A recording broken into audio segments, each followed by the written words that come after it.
Hello बच्चों, आज हम बहुत ही महत्वपूर्ण टॉपिक परासरण, परासरण दाब और प्रतिलोम परासरण को समझेंगे। टॉपिक को स्टार्ट करने से पहले आप सभी लोगों से रिक्वेस्ट है कि मेरे चैनल को लाइक, शेयर और सब्सक्राइब करें। तो बच्चों, सबसे पहले हम समझ लेते हैं कि परासरण क्या है। तो जैसा कि आप जानते हो कि परासरण की क्रिया एक पात्र में हम करा सकते हैं। तो सबसे पहले मैंने एक पात्र बना लिया। यहाँ पर जो पात्र बनाया गया है उसके लिए मैं थोड़ा इस तरीके से कर लेता हूँ कि यहाँ से मैं पात्र का थोड़ा शेप चेंज करता हूँ। मैंने कुछ इस तरीके से बना लिया। इसके लिए पात्र को कुछ इस तरीके से बना लिया। बना लेने के पश्चात मैं क्या करता हूँ कि इस पात्र में बीच में यहाँ पर एक अर्ध पारगम्य झिल्ली लगा देता हूँ। इसके लिए क्या बोलेंगे? अर्ध पारगम्य झिल्ली। देखो, इंग्लिश में हम बोलते हैं सेमी परमिएबल मेम्ब्रेन, तो इसीलिए शॉर्ट में हम बोल सकते हैं इसको SPM। तो मैंने एक पात्र लिया है, ये शेप आपको दिख ही रहा है पात्र का किस तरीके का है, और उसमें एक बीच में अर्धपारगम्य झिल्ली लगा दी है। इस झिल्ली के इस साइड में मान लीजिए कि यहाँ पर शुद्ध विलायक भरा हुआ है। यहाँ पर क्या भरा हुआ है? यहाँ पे भरा हुआ है शुद्ध विलायक।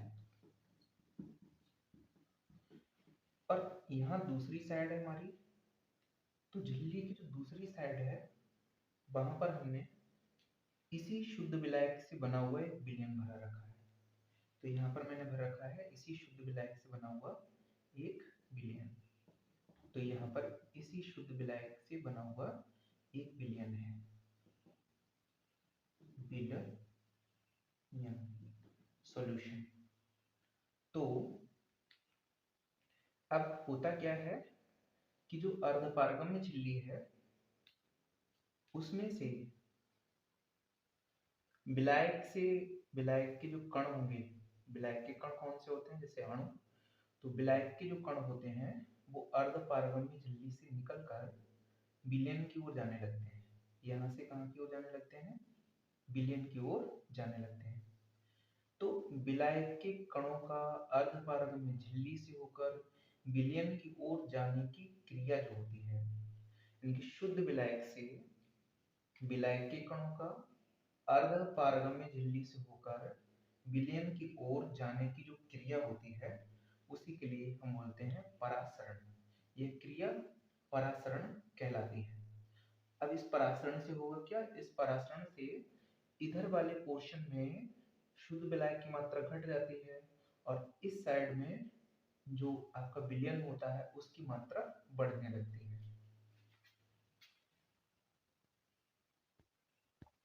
देखो, परासरण की क्रिया को हम इस तरीके से भी डिफाइन कर सकते हैं कि विलायक के कणों का तनु विलयन से, यहाँ पे मान लीजिए तनु विलयन भर लिया एक साइड में और एक साइड में मैंने भर लिया सांद्र विलयन।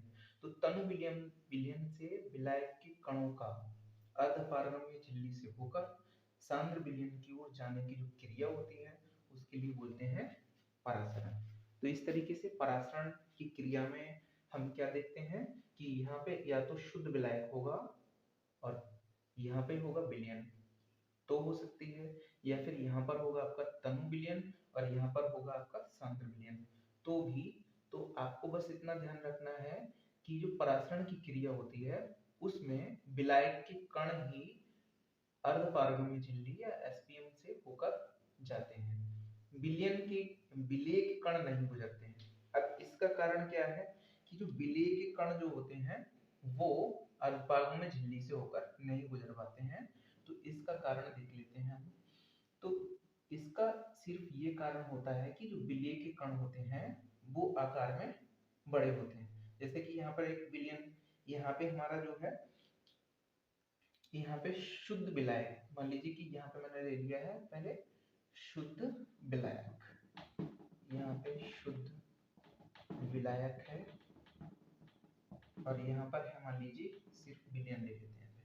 तो यहाँ पे जब शुद्ध विलायक होगा तो शुद्ध विलायक के कणों को हम मान लीजिए कि इससे प्रेजेंट कर देते हैं। ये मान लीजिए कि शुद्ध विलायक के कण है, यहाँ पर शुद्ध विलायक के कण। और विलयन के कण क्या होंगे, उसमें विलेय के कण और इस विलायक के कण दोनों मिले हुए रहेंगे। तो मैंने इन कणों को, ये मान लीजिए कि ये जो कण है आपके, ये आपके विलेय के कण है। मैं एक काम करता हूँ, इनको थोड़ा छोटा करता हूँ। तो देखिए यहाँ पे जो विलायक के कण मैंने दिखा दिए हैं छोटे छोटे, विलायक के कण यहाँ पे छोटे छोटे हैं, और दूसरी तरफ ये विलयन भरा हुआ है, शुद्ध विलायक भरा हुआ है तो सब छोटे छोटे कण होंगे यहाँ पर। और यहाँ पे विलयन भरा हुआ है तो विलयन के अंदर विलेय के कण भी होंगे। विलेय के कण आकार में बड़े होते हैं जबकि विलायक के कण आकार में छोटे होते हैं। और यहाँ पर अर्धपारगमी झिल्ली होती है उसके छेद भी छोटे होते हैं, और इन छेदों से होकर केवल विलायक के कण ही निकल पाते हैं, विलायक के कण ही निकल पाते हैं। अगर ये विलेय के कण निकलना भी चाहे यहाँ से, तो यहाँ पे जो एसपीएम झिल्ली होती है उसके छेद का साइज इतना छोटा होता है कि ये उस पार नहीं जा सकते हैं। परासरण की क्रिया में आप अगर देखो तो यहाँ पर देखिए, यहाँ पर आपकी विलायक के कणों की सांद्रता ज्यादा है, और यहाँ पर देखो विलायक के कणों की सांद्रता कम है, ये मात्रा बोलो। तो हमेशा जो विलायक के कण होते हैं वो अपनी अधिक सांद्रता से कम सांद्रता की ओर गमन करते हैं, और इसीलिए ये जाते भी हैं यहाँ पर, कि यहाँ पर विलायक की मात्रा कम है, यहाँ पर विलायक की मात्रा ज्यादा है। तो विलायक की मात्रा को समान करने के लिए ये विलायक के कण इस इधर की ओर प्रेशर के से इसकी ओर गमन करते हैं, ऐसे जाते हैं। और एक क्रिया जो होती है इसको हम क्या कह देते हैं, परासरण। चलिए बच्चों अब समझ लेते हैं परासरण दाब क्या होता है। देखिए जो परासरण दाब होता है वो परासरण की क्रिया से ही हम समझेंगे, जैसा कि हम चित्र बना चुके हैं पहले ही, कि अब चित्र में क्या होता है कि यहाँ पे मैंने एक अर्धपारगम्य झिल्ली ली है, और दूसरी तरफ क्या है, विलायक, शुद्ध विलायक, और इस तरफ क्या है, विलयन। तो जब हम विलयन और शुद्ध विलायक को अर्धपारगम्य झिल्ली से अलग करते हैं, अर्धपारगम्य झिल्ली के द्वारा मैं विलयन को अलग करने की कोशिश करूं और शुद्ध विलायक को अलग करने की कोशिश करूं, तो होता क्या है कि शुद्ध विलायक के जो कण होते हैं वो विलयन की ओर जाने लगते हैं, और यह क्रिया क्या कहलाती है, इस क्रिया को हम बोलते हैं परासरण। अब यहाँ से देखिए कि जो परासरण है इस क्रिया को अगर हम रोकना चाहें, ये जो कण इधर से इधर की ओर आ रहे हैं विलायक के, इनको रोकना है हमारे लिए। अगर हमें रोकना है तो हमें क्या करना पड़ेगा, विलयन पर एक पिस्टन की सहायता से दाब लगाना पड़ेगा, और आपको उतना दाब लगाना है जिससे कि ये जो कण विलायक के हैं वो अर्धपारगम्य झिल्ली से विलयन की ओर आ रहे हैं वो आना रुक जाए।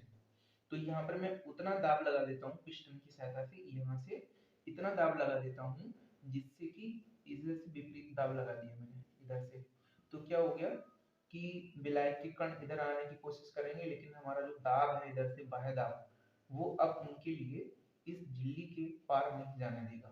तो इसका मतलब है कि जो विलायक के कण है ना वो अब यहीं पे रुकेंगे, और जब यहीं पे रुक जाएंगे क्योंकि हमारा दाब उनके लिए जाने नहीं दे रहा है, तो इस दाब को, जो कि परासरण की क्रिया को रोक देता है, वो दाब जो होता है उस दाब को हम बोलते हैं परासरण दाब।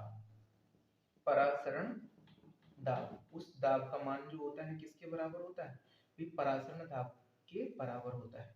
परासरण दाब को हम किससे प्रेजेंट करते हैं, पी या पाई से प्रदर्शित करते हैं।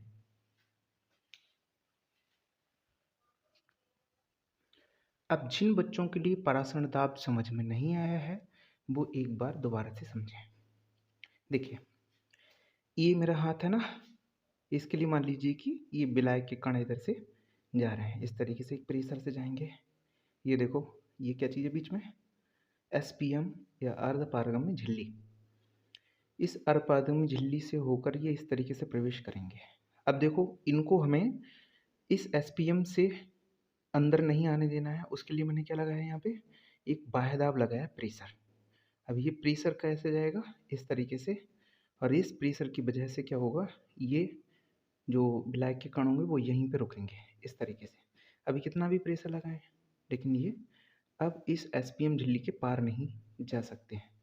क्यों? क्योंकि हमारा जो प्रेशर है ना बाह्य दाब, जो कि मैं इस हाथ से देख रहा हूँ, तो यहाँ से देखो ये जो प्रेशर है इधर वाला जो मैंने बाहर से लगाया हुआ है, यही प्रेशर जो है वो विलायक के कणों को अब अर्धपराग झिल्ली से पार नहीं जाने दे रहा है। अब ये विलायक के कण इस तरीके से आएंगे, लेकिन ये इस दाब की वजह से, बाह्य दाब की वजह से एसपीएम के उस ओर नहीं जा सकेंगे। तो यहाँ पे जो बाह्य दाब मैंने यहाँ पे लगाया था ये वाला, इसी बाह्य दाब को हम बोलते हैं परासरण दाब।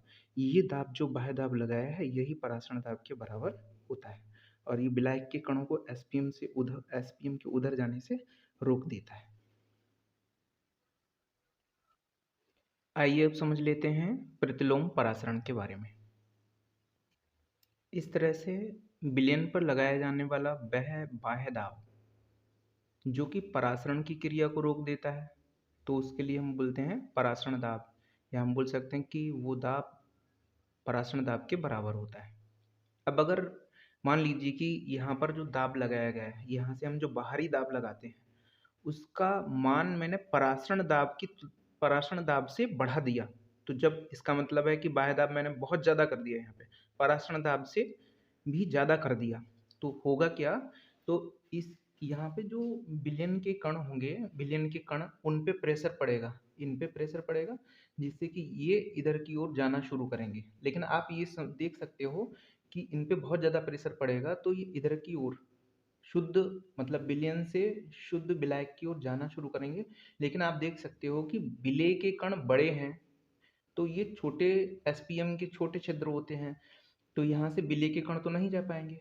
तो यहाँ पे क्या होता है भाई, विलायक के कण ही जब जब हम परासरण दाब से ज़्यादा दाब लगा देंगे तो विलयन में से जो विलायक के कण होते हैं वो शुद्ध विलायक की ओर गमन करने लगते हैं, या शुद्ध विलायक की ओर जाने लगते हैं एसपीएम से होकर।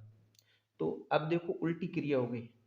अभी तक हम क्या पढ़ते थे कि शुद्ध विलायक से कणों का विलयन की ओर जाने की जो क्रिया होती है उसे परासरण कहते हैं।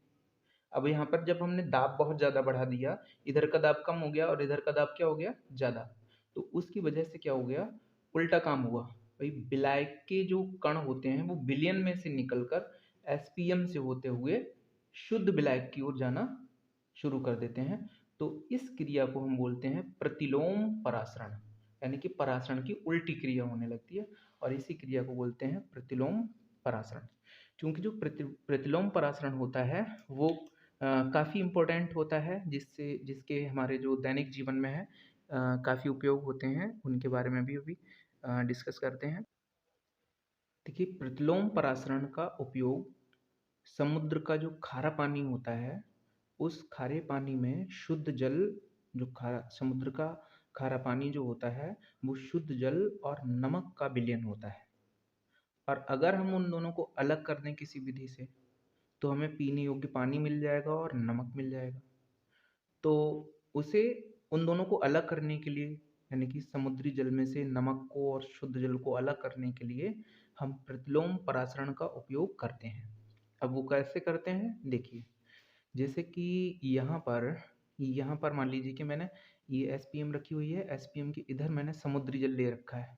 अब समुद्री जल में आप देख सकते हो कि जो बड़े बड़े कण जो हैं वो आपके किसके कण हैं, नमक के कण हैं, यहाँ पर देख सकते हो। अच्छा, और जो छोटे छोटे रेड स्पॉट यहाँ पे पड़े हुए, रेड डॉट पड़े हुए ना, ये छोटे छोटे कण, ये मैंने दिखाए हैं कि ये जल के, शुद्ध जल के कण हैं यहाँ पर। तो मैंने क्या किया कि यहाँ पर जैसे ही हम दाब बढ़ाया, बहुत ज़्यादा दाब यहाँ पे बढ़ाया, बढ़ाने से विपरीत क्रिया शुरू हो जाएगी, यानी कि प्रतिलोम परासरण शुरू हो जाएगा। इन पे दाब बहुत ज़्यादा पड़ेगा, तो होगा क्या, यहाँ से जो आपकी जो जल के कण होते हैं वो धीरे धीरे इधर से इधर की ओर जाना शुरू कर देंगे। यानी कि यहाँ पर जो शुद्ध जल है तो शुद्ध जल की ओर चला जाएगा, तो यहाँ पे पीने योग्य पानी अलग हो जाएगा, और धीरे धीरे धीरे धीरे ये सारे कण जो होते हैं ना, ये सारे कण जो होते हैं प्रतिलोम परासरण की वजह से किसकी ओर चले जाएंगे, शुद्ध जल की ओर चले जाएंगे। ठीक है, तो ये क्या हो जाएगा, यहाँ से ये कण जो होंगे गायब होना शुरू हो जाएंगे, और ये कण कहाँ पहुँच जाएंगे, तो ये कण उस साइड में पहुँच जाएंगे। तो आप देख सकते हो कि इस साइड में फिर किसके कण रह जाएंगे, इस ओर के चैम्बर में सिर्फ और सिर्फ नमक रह जाएगा, और सारा शुद्ध पानी जो होगा, शुद्ध जल होगा, वो दूसरी साइड में चला जाएगा। इस तरीके से मैंने क्या कर दिया, समुद्र के जल को छान दिया है। एक हिसाब से आप देखोगे तो समुद्र जल के छान दिया है। इनकी मैंने यहाँ पर मैंने नमक को अलग कर दिया और पानी को अलग कर दिया है। इसलिए जो प्रतिलोम परासरण होता है वो बहुत इंपॉर्टेंट है।